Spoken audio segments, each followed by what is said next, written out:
This is one of those moments Donald Trump cannot even believe himself, because this ruling of his tariff being illegal came from a conservative court order. Now, I will play the video so you can see how these presenters, they have lost it. Literally, they are like, yeah, this is something should have happened a long time ago. But before I play the video clip, if you're not subscribed to my channel, consider subscribing. Like this video, share this video, take a listen.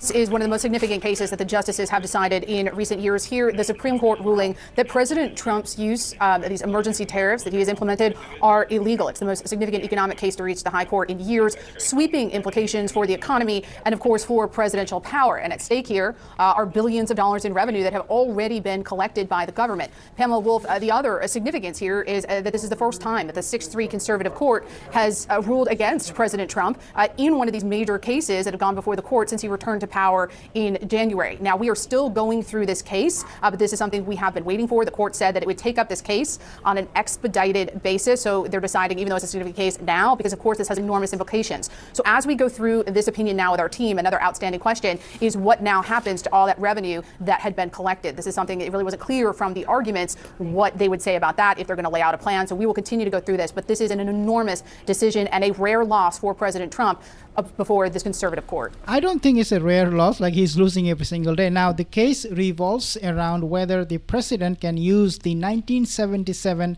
International Energy Economic Powers Act, or AIPA, to impose tariffs. And of course, they struck it down, the court. This is, Paula, a major slap at the President of the United States, who has made a major effort over these many, many months to impose all of these tariffs. And just to look at some of the background I have here, over these many months, the administration has collected $150 billion in these tariffs. So what happens to that money? Do they have to refund that money to the firms, to the people who paid for those tariffs? That's one of the big questions that came up at arguments, and it's something that we're looking through now in this opinion. The top line is that these are illegal, that the president cannot rely on this 1977 emergency law to impose tariffs without authorization from Congress, because this question is really about the extent of presidential power. And we know in both his terms in office, President Trump has really worked at the edges of what has largely been recognized as executive authority. But in these arguments back in November, they went on for 2.5 hours, it was clear that the justices were skeptical that President Trump could rely on this vague federal law to impose global tariffs. Now, they did appear to likely be willing to decide that these were illegal, but what is not clear, and we haven't gotten to this part of the opinion, is what happens to all that revenue that has been collected by the government. And President Trump has said himself that this is a massive decision for him. So we're waiting for reaction both from the Justice Department that argued this on his behalf and also from the White House. But we're going to keep going through this, Wolf, to try to see if the justices laid out any plan for what happens to that revenue. Well, this is absolute disaster and an absolute nightmare. Now, I want to actually say this. The Supreme Court's decision, it was initially 5-4, okay?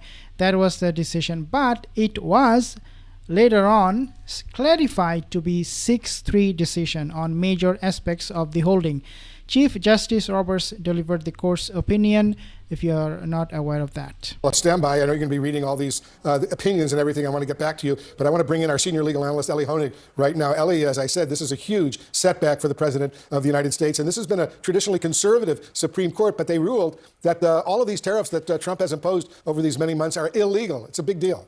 Well, Wolf, it's a monumental ruling, and the bottom line is that the tariffs Donald Trump announced back in April on Liberation Day are gone. They have been ruled illegal by this U.S. Supreme Court. An interesting array of justices here. In the majority, ruling that the tariffs are illegal is Chief Justice Roberts, Justice Gorsuch, and Justice Amy Coney Barrett, 3 conservatives who teamed up with the 3 liberal justices, Sotomayor, Kagan, and Jackson, to rule these tariffs unconstitutional. The dissenters are Justices Thomas, Alito, and Kavanaugh. And the basis for the ruling is this. Congress, not the president, Congress typically holds the tariff power. Now, Congress passed this law back in 1977 called the International Economic Emergencies Act, and Donald Trump tried to use that law to say, well, I'm declaring an international economic emergency, therefore I'm imposing tariffs. But the majority here said, no, that law does not authorize you to impose tariffs, and no, there is not a valid international economic emergency here. So the end result, and we are still going through this, but the end result is that Donald Trump's tariffs have been struck down by the U.S. Supreme Court. But really important point I want to make, Donald Trump has said, various White House officials have said, if he loses on this basis, he will try to re-implement other other tariffs through other laws, which he can try to do. However, those other laws are much more restrictive. They would not allow him to apply the type of sweeping, massive, across the globe tariffs that he tried to impose here, but have now been struck down. Look, Donald Trump said these tariffs are the single most important thing he has done in his presidency. He said that, and now they've been struck down by the court.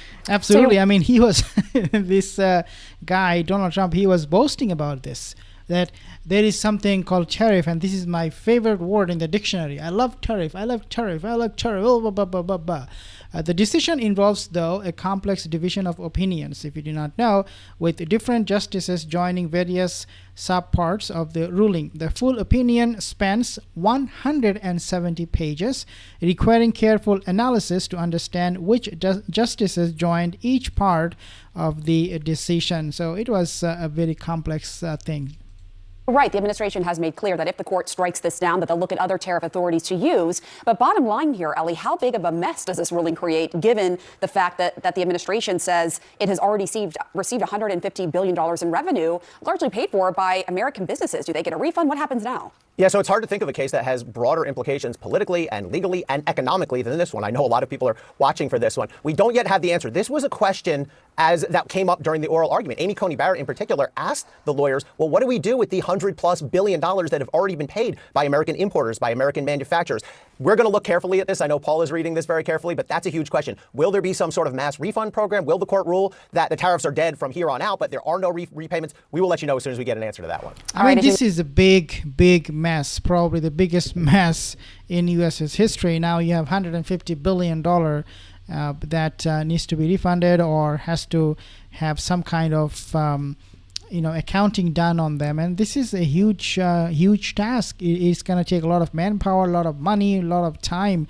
I mean, what you have done, Donald Trump, like, you created a big mess. We noted Paula has been reading through the opinion. I want to go back to Paula Reed because we know that 3 conservatives sided with the liberals on the court, and you have a quote from one of those conservatives, right, Paula? That's right. Well, this is Chief Justice John Roberts, who wrote the majority opinion where the court agreed 6-3 that President Trump's tariffs exceed his power under the law. He wrote, quote, "The president asserts the extraordinary power to unilaterally impose tariffs of unlimited amount, duration, and scope. In light of the breadth, history, and constitutional context of that asserted authority, he must identify clear congressional authorization to exercise it." And we knew that the Chief Justice would be a key vote after what we saw at arguments. Now, we are still going through this. I want to show you, this is about a third of the opinion. It's 170 pages long. This is just a fraction of it. Wow. So we're going through it very carefully to try to understand what, if anything, the court said about what happens to all that revenue the government has already collected. I know that's a big question right now. We are carefully going through this to see if they laid out a plan, if this goes back to the lower courts. That's what we're working to figure out right now. And a quick question from me, Paula. Do the tariffs immediately go away as of right now, or does it take a few days or at least maybe a few weeks for them to be removed? Well, they've been declared by the Supreme Court to be illegal. So we're going through to see if they laid out some sort of plan. But as of right now, people should not have to pay a tariff today or tomorrow, one would think. But we're looking to see, because the logistics of this are so complicated, to see if the justices waded into that, or if all of that is going to be something that's now going to be tossed down to lower courts, now that the justices have ruled on the larger constitutional question here, the separation sort of powers and who has the authority to do this, right? Because while this has enormous economic implications, really this was a question about the extent of executive power. We know President Trump really plays at the edges of that. And again, this is a rare loss for President Trump since he's returned to office before this conservative court. So we're going to keep waiting through what they said to work out the details. Wow, I mean, this is unbelievable, guys. Trump, I mean, after the Epstein files release, now you have this, and then also striking Iran. I mean, this guy is in a complete mess, that's for sure.